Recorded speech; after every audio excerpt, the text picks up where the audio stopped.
اعوذ باللہ من الشیطان الرجیم بسم اللہ الرحمن الرحیم والمحصنات من النساء الا ما ملكت ایمانکم کتاب اللہ علیکم وَأُحِلَّ لَكُم مَّا وَرَاءَ ذَلِكُمْ أَن تَبْتَغُوا بِأَمْوَالِكُم مُّحْصِنِينَ غَيْرَ مُسَافِحِينَ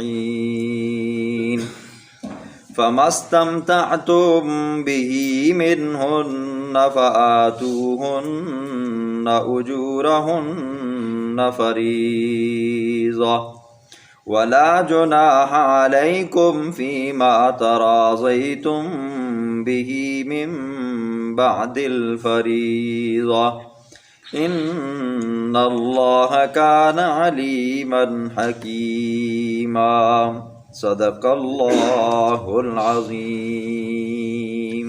بات چل رہی ہے ان عورتوں کی کہ جن کے ساتھ نکاح کرنا حرام ہے۔ تو پہلے نمبر پر وہ عورت تھی جو باپ کی منکوح ہے، یعنی کہ ماں ہے تو ماں کے ساتھ نکاح کرنا حرام ہے۔ اس کے بعد اللہ رب العزت نے ان عورتوں کا ذکر فرمایا جو نسبی طور پر ہیں۔ ماں ہو گئی، بہن ہو گئی، بیٹیاں ہو گئی، پھوپھیاں ہو گئی، ماسیاں ہوگی، بھانجیاں ہوگی، بھتیجیاں ہوگی، ان کے ساتھ نکاح کرنا حرام ہے۔ پھر ان عورتوں کا ذکر فرمایا جو رضاعت کی وجہ سے، دودھ پینے کی وجہ سے حرام ہو جاتی ہیں۔ وہ رضعی ماں ہوگی، رضعی بہن ہوگی، ان کے ساتھ نکاح کرنا حرام ہے۔ پھر اسی طرح اس کے بعد دامادی رشتے کو بیان فرمایا کہ نکاح کی وجہ سے جو حرام ہو جاتی ہیں، وہ ساس ہوگی، اور بہن کے ہوتے ہوئے سالی کے ساتھ شادی کرنا یہ بھی کیا ہے جی؟ حرام ہے۔ پھر اس کے بعد دو بہنوں کو بیک وقت نکاح میں رکھنا، اس کو بیان فرمایا کہ یہ کیا ہے جی؟ حرام ہے۔ آج اللہ رب العزت آیت کے شروع میں فرماتے ہیں کہ جن عورتوں کے خاوند زندہ ہیں، موجود ہیں، ان کے ساتھ نکاح کرنا حرام ہے جی۔ والمحصنات من النساء، وہ عورتیں جو خاوندوں والی ہیں ان کے ساتھ نکاح کرنا حرام ہے جی۔ اگر ان کے خاوند زندہ ہیں یا ان کے خاوندوں نے ابھی تک طلاق نہیں دی، یا یہ ہے کہ طلاق تو ہو چکی ہے، عدت گزار رہی ہیں، یا یہ ہے کہ وہ مطلقہ ہیں، عدت وفات گزار رہی ہیں، تو اس دوران بھی نکاح کرنا درست نہیں ہے۔ نکاح والی عورتیں جن کے خاوند موجود ہیں، زندہ صحیح سلامت ہیں، ان کے ساتھ نکاح کرنا حرام ہے۔ الا ما ملکت، اس قانون سے مستثنا ہے لونڈیاں اور باندیاں جی۔ دیکھیں جی، اس کے لیے ضابطہ یہ ہے جب شرعی جہاد ہو، مسلمانوں کی کافروں کے ساتھ جنگ شروع ہو، اور اس کے نتیجے میں جب کفار کی بچیاں، بچے، ان کی بیٹیاں، بیویاں جو بھی ہیں وہ مسلمانوں کے پاس آتی ہیں، تو اس کے متعلق 4 حکم ہوتے ہیں جی۔ پہلا حکم، ظاہر بات ہے جی، مسلمانوں کی بندے یا بچیاں جو بھی ہوتی ہیں وہ کفار کے پاس چلی جاتی ہیں قیدی بن کر، تو پھر کافروں کے بھی بچے، بچیاں، بیٹیاں، بیویاں وہ مسلمانوں کے پاس قیدی بن کر آتے ہیں۔ تو اس کے متعلق 4 حکم ہیں جی۔ پہلا حکم یہ ہے کہ آپ ان کے قیدی، اپنے قیدی چھڑانے کے لیے ان کے بندے واپس کرو جی، یہ پہلا حکم ہے۔ دوسرا حکم سورۃ محمد میں اللہ فرماتے ہیں فَإِمَّا مَنًّا بَعْدُ، یا احسان کر کے ان کو چھوڑ دو جی، یا دوسرا یہ ہے کہ فداءً، فدیہ لو ان کی جانوں کے بدلے میں۔ 3 ہو گئے۔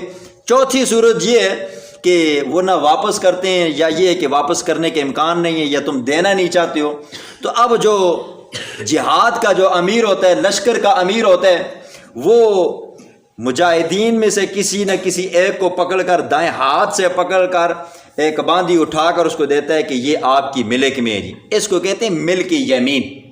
تو اب ظاہر بات ہے وہ اس کے پاس چلی جاتی ہے۔ یا دوسرا طریقہ کار یہ ہوتا ہے کہ مال غنیمت تقسیم ہوتا ہے، اس کے درمیان میں جو باندیاں ہوتی ہیں یہ بھی تقسیم ہوتی ہیں، تو وہ مجاہدین کی ملک میں چلی جاتی ہیں۔ اب ان کے ساتھ آپ باوجود اس کے کہ ان کے خاوند دار الکفر دار الحرب کے اندر زندہ ہیں، آپ ان کے ساتھ نکاح کر سکتے ہو جی۔ اب یہ نکاح کرنا وہ باندیاں ہوں گی کہ جن کے مالک کوئی دوسرا بندہ ہے جی، بندے کے اپنی باندھی ہو نا جی، اس کے ساتھ نکاح نہیں ہوتا، اس کے ساتھ وہی معاملہ ہوتا ہے جو بیوی کے ساتھ ہوتا ہے۔ لیکن اس کے ساتھ بھی جماع کرنے سے پہلے ایک بیماری، ایک حیض گزارنا ضروری ہے تاکہ پتہ چل جائے کہ اس کا پیٹ کیا ہے جی، نطفے سے خالی ہے۔ لیکن شریعت کتنی ہے جی حساس مسئلہ بتا رہی ہے کہ جب آپ کے پاس باندیاں آئیں تو یہ نہیں کہ آپ کیا کریں جی، ان کے ساتھ جماع کرنا شروع ہو جائیں، نہیں، آپ ان کو کیا کریں جی، انتظار کریں یہاں تک کہ ان کے ایک حیض گزر جائے، پتہ چل جائے کہ اس کے پیٹ میں کسی کا نطفہ ہے یا نہیں ہے۔ اگر ہوگا تو آپ کا نسب اس کے نسب کے ساتھ مخلوط ہو نہیں ہونا چاہیے، پتہ نہیں چلے گا بعد میں یہ بچہ کس کا ہے جی، وہ کافر کا بچہ ہے یا آپ کا بچہ ہے جی۔ یہ تو اگر کسی کی باندھی ہے تو اس کے ساتھ پھر جو نکاح کیا جائے گا، پھر نکاح کی صورت میں جو اس کا مہر مقرر ہوگا وہ مہر بھی دینا پڑے گا اور ان کے مالکوں سے اجازت بھی لینی پڑے گی۔ اس کے بعد آگے اللہ فرماتے ہیں وَأُحِلَّ لَكُم مَّا وَرَاءَ ذَلِكُمْ، ان تمام عورتوں کے سوا، ان کے علاوہ جتنی عورتیں تمہارے لیے حلال ہیں جی۔ اب مثال کے طور پر اس کے اندر آ جاتی ہیں جی خالازاد بہنیں بھی آ جاتی ہیں جی، پھوپھی زاد بہنیں آ جاتی ہیں، چچا زاد بہنیں آ جاتی ہیں، اور اسی طرح منہ بولا بیٹا ہے، اس کی بیوی اگر طلاق ہو چکی ہے یا وہ فوت ہو چکا ہے اور اس کی بیوی بچی ہوئی ہے، اس کے ساتھ بھی آپ شادی کر سکتے ہو۔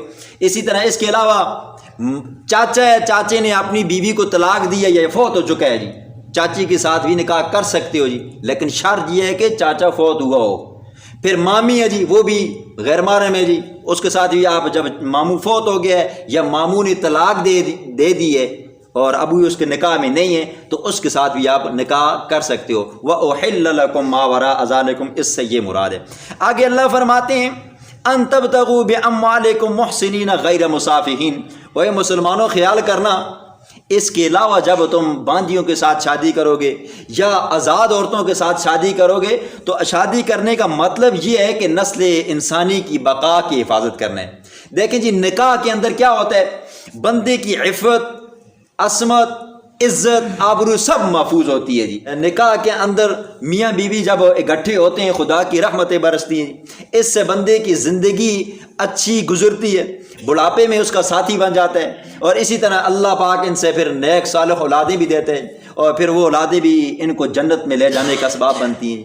آگے اللہ فرماتے ہیں کہ ایسا نہ ہو کہ محسن غیر مصافحین، کہ آپ یہ جو باندیوں کے ساتھ شادی کرنا چاہتے ہو کہ آپ محض اپنی خواہش پوری کرنا چاہتے ہو، محض اپنی پانی کو ضائع کرنا چاہتے ہو، محض خواہش پرستی ہے، ایسا مت کرو جی۔ اگر کرنی ہے تو ان تبتغوا باموالکم، مالوں کے ذریعے عورتیں تلاش کرو، مطلب یہ ہے کہ جب نکاح ہو تو وہاں پر مہر بھی دیا کرو جی۔ مہر دینا کیا ہے جی، واجب ہے۔ ان تبتغوا باموالکم، مال بھی ہو اور ساتھ میں ایجاب قبول بھی ہو۔ آگے اللہ فرماتے ہیں فمستمتعتم بہ، جب تم سے نفع اٹھاؤ نا تو پھر کیا کیا کرو جی، ان کا حق بھی دیا کرو۔ اب وہ حق کیا ہے جی، مہر ہے۔ اب دیکھیں جی یہاں پر ایک لفظ ہے جی فمستمتعتم، تمتع، استمتعتم، استمتاع کا معنی ہوتا ہے نفع اٹھانا۔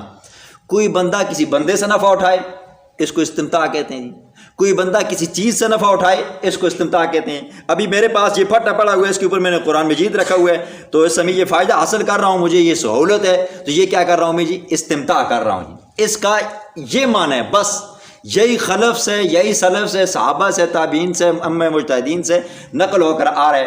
لیکن یہاں سے ایک فرقہ وہ کہتا ہے کہ یہاں سے نکاح متع مراد ہے جی، کہ یہاں کہ کوئی بندہ کسی عورت کو کچھ ٹائم کے لیے پیسے دے دے جی، اس کو راضی کرے تو کیا کرے جی، پیسے دینے کے بعد کیا کرے، اس کے ساتھ جماع کرے۔ جماع مطلب زنا کرے جی، جب اس کی خواہش پوری ہو جائے، جب اس کی جی بار جائے تو وہ اس کو چھوڑ دے جی۔ حالانکہ نکاح کا مقصد یہ نہیں ہوتا، نکاح کا مقصد کیا ہوتا ہے جی، اپنی عفت، اپنی عصمت، اپنی عزت کو محفوظ کرنا۔ پھر یہ نکاح اولاد کا ذریعہ بنتا ہے، پھر یہی نکاح کیا ہوتا ہے جی، بڑھاپے میں میاں بیوی کا سہارا بنتا ہے، پھر یہی نکاح بندے کو ایک دوسرے کا وارث بناتا ہے۔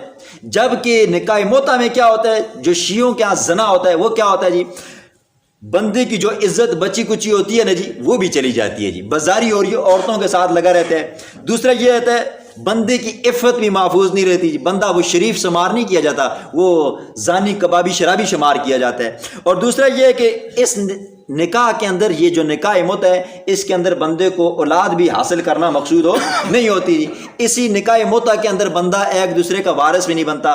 بالفاظ دیگر یہ سمجھیں کہ یہ کیا ہے جی، سیدھا سارا ایک زنا ہوتا ہے جی۔ اب وہ اپنی تفسیر منبع الصادقین کے اندر اس آیت کی تفسیر کے اندر اللہ کے پاک پیغمبر کی ایک من گڑت روایت پیش کرتے ہیں جی، جھوٹی حدیث۔ وہ یہ ہے کہ کہتے ہیں کہ اللہ کے پاک پیغمبر نے فرمایا العیاذ باللہ کہ حضور صلی اللہ علیہ وسلم نے فرمایا کہ جو بندہ زنا کرتا ہے، نکاح متع کرتا ہے، ایک مرتبہ کرتا ہے تو وہ حضرت امام حسین رضی اللہ تعالیٰ عنہ کے مقام اور مرتبے تک پہنچ جاتا ہے جی، یہ ان کا کفر ہے۔ جو بندہ دوسری مرتبہ کرتا ہے وہ امام حسن رضی اللہ تعالیٰ عنہ کے مقام تک پہنچ جاتا ہے۔ جو بندہ تیسری مرتبہ کرتا ہے وہ حضرت علی المرتضیٰ شیر خدا رضی اللہ تعالیٰ عنہ کے مقام اور مرتبے تک پہنچ جاتا ہے۔ اور بندہ چوتھی مرتبہ یہ کام کرتا ہے، زنا کرتا ہے، وہ العیاذ باللہ وہ حضور صلی اللہ علیہ وسلم کے درجے تک پہنچ جاتا ہے۔ یہ ان کا اتنا گندا مذہب ہے جی، جو زنا کو بھی کیا کرتے ہیں جی، حضرت حسین کے ساتھ مشابہت دیتے ہیں جی، حضرت حسن کے مقام تک بندوں کو لے جاتے ہیں جی، العیاذ باللہ۔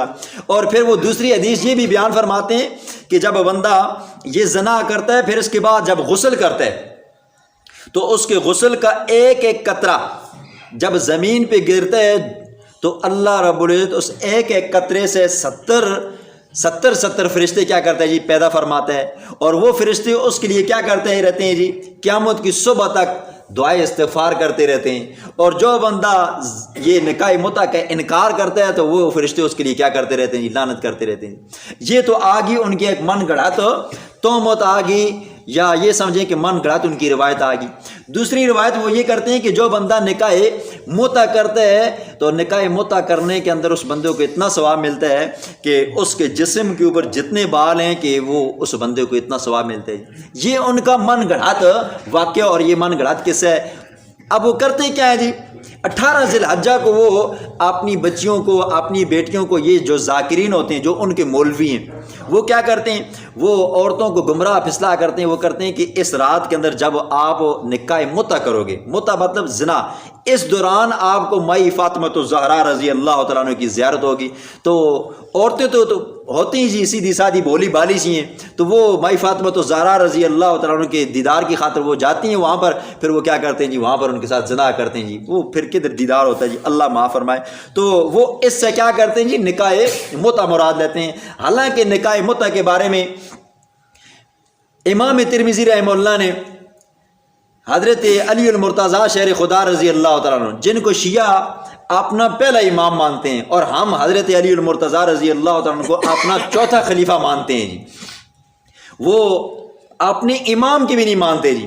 حضرت علی رضی اللہ تعالیٰ عنہ فرماتے ہیں نہا رسول اللہ صلی اللہ علیہ وسلم عن متعۃ النساء یوم خیبر، حضور صلی اللہ علیہ وسلم نے نکاح متع سے منع فرمایا خیبر کے دن نکاح متع کرنے سے حضور صلی اللہ علیہ وسلم نے منع فرمایا ہے۔ اور اسی طرح حضرت عباس رضی اللہ تعالیٰ عنہ، یہ اس لیے میں نام لے رہا ہوں ان صحابہ کا، یہ ان صحابہ کو وہ اولیاء اللہ امام مانتے ہیں جی۔ تب حضرت عباس رضی اللہ تعالیٰ عنہ فرماتے، ترمذی کی روایت میں آتا ہے، فرماتے ہیں کہ انما كانت المتعۃ فی اول الاسلام، نکاح متع شروع اسلام میں تھا، پھر کیا ہوا؟ فرماتے ہیں حتی اذا نزلت الآیہ الا ما ملکت ایمانکم، جب یہ آیت کریمہ الا ما ملکت ایمانکم نازل ہوئی نا، تو فرماتے ہیں فکل فرج سواہما حرام، بیوی اور باندی ان دو شرمگاہوں کے علاوہ جس عورت کے ساتھ بھی آپ جمع کرو گے تو یہ کیا ہے جی، حرام ہے۔